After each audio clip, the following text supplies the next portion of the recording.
2 fire stations in Champaign County are getting recognized for being among the best in the country. WCIA3's Emily Braun is live in Champaign now. Emily, what is this honor and who's getting it? Well, Christy, one city is on this side of Wright Street and the other city's department is on that side of Wright Street. Both Champaign and Urbana's fire departments have received a Class 1 rating from the Insurance Services Office. So to put this in perspective, only 305 of the more than 46,000 stations certified by the ISO have reached this distinction. Only 16 of them are in Illinois and 2 are right here in Champaign County. The ISO grades them on a 100-point scale, and they have to get a score of 90 or above. So you could also say they both got an A. This also means the Insurance Services Office recognizes that these fire stations are among the best equipped and most reliable for keeping their communities safe. Plus, some insurance companies recognize this and lower people's rates because of it. Community leaders had to cancel today's public recognition ceremony for the two departments because of weather, but they did say that they are hoping to reschedule this event sometime in the near future. Live in Champaign, Emily Braun, WCIA3, your local news leader. Temperatures already starting off warm this morning. We're right around 70 degrees, but most of us are currently dry. The only places where we have rain, Vermilion, Edgar County, maybe even a few quick hitting light showers across Cass and Morgan counties. So the kids should be dry if they're heading to school today. And well, most of us will stay dry, especially as you go farther to the south heading home. But I think if you're a little farther north, especially north of I-74, some of those storms could enter the picture just a bit earlier. Live look outside currently here in Champaign on your Roofing Dog Adams Memorial Sky Camera at a partly sunny start to the day. We do have some of the clouds that are maybe shading some of the sunshine just a bit, but it's going to warm up quite a bit. It looks like it's going to be more of a hot day than anything else, with the humidity also creeping up.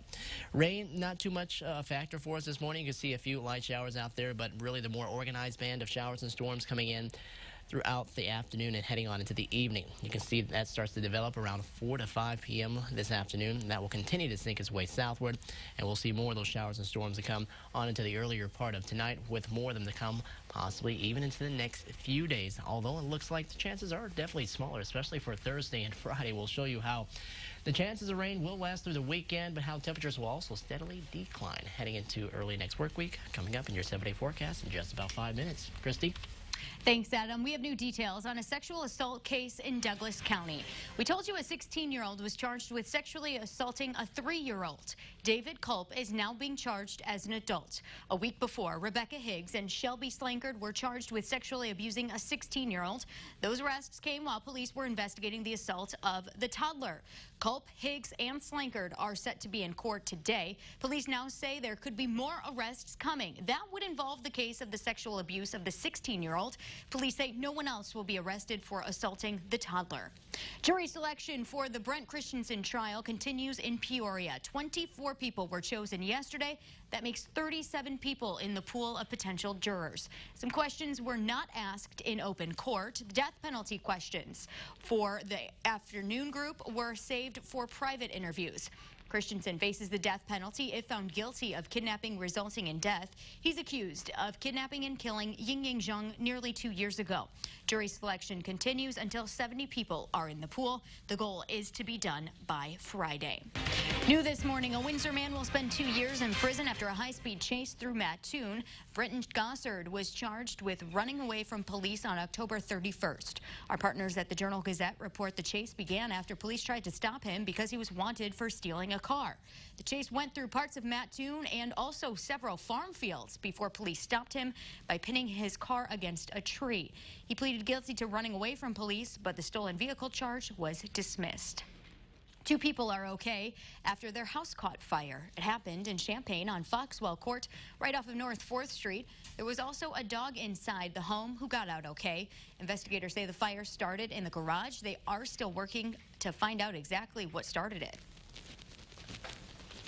When you have fires of this type that virtually the entire structure is fully involved, you're going to have a lot of challenges, including structural construction issues you have to be concerned about with safety. Then you have debris that falls from the drywall and other things like that. The fire also damaged the house next door. There was a woman inside that house who got out okay as well.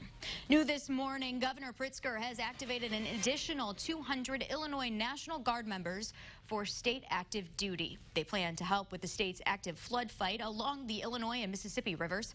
This announcement comes as the U.S. Army Corps of Engineers confirms an overtopping at the Nutwood Levee in Greene County. The new activation means more than 400 guardsmen in all are now reinforcing the state's efforts. A pack of cigarettes in Illinois is about to get more expensive. The state already had a nearly $2 tax per pack of cigarettes. Come July 1st, that tax is going to jump another $1. The increase is part of a package to help fund the capital plan, along with paying for roads, bridges, and rail. Some lawmakers hope the increase in price will deter people from smoking altogether. You're not going to stop somebody from smoking a cigarette if they want to smoke. I smoked cigarettes since I was 10 years old till I was 36. You know, I just decided I wanted to live a little longer and chose that on my own. If I wanted to smoke a cigarette, I'm going to smoke a cigarette. E-cigarettes will also start being taxed at a 15% rate at the start of July. Other tax changes you will see on July 1st are an increase in the gas tax and a tax on daily and monthly parking lots and garages. New this morning, the city of Taylorville will get $500,000 for tornado damage repairs. State Senator Andy Manar announced that he got the funding included in the state budget. It's to help the community rebuild after an EF3 tornado tore through the town in December. The Taylorville Fire Department says there are about 616 homes that were damaged. Of those, about 28 are destroyed and about 70 had major damage. That will wrap up the morning show on WCIA 3, but coming up when we make the switch to WCIX for the 7 and 8 o'clock hours of the morning show, we are sitting down with State Senator Scott Bennett. We'll be breaking down everything that's been going on in Springfield. And then coming up later on in the 8 o'clock hour, Kathleen Sweetler is stopping by for your money. But before we get to all of that, let's get a check of our 7-day forecast with Adam. Unlike yesterday's isolated and more scattered storms, I think today brings a better chance of not only storms but severe weather. We'll see that throughout the late afternoon and heading on into the evening. And then over the next couple of days, Thursday and Friday, most of us staying dry with storms mainly around I-70. That means our town, Argenta, most likely probably will at least stay dry for most of the time. Oh, good. We'll be able to dodge those. We'll see more rain though into the weekend. Okay.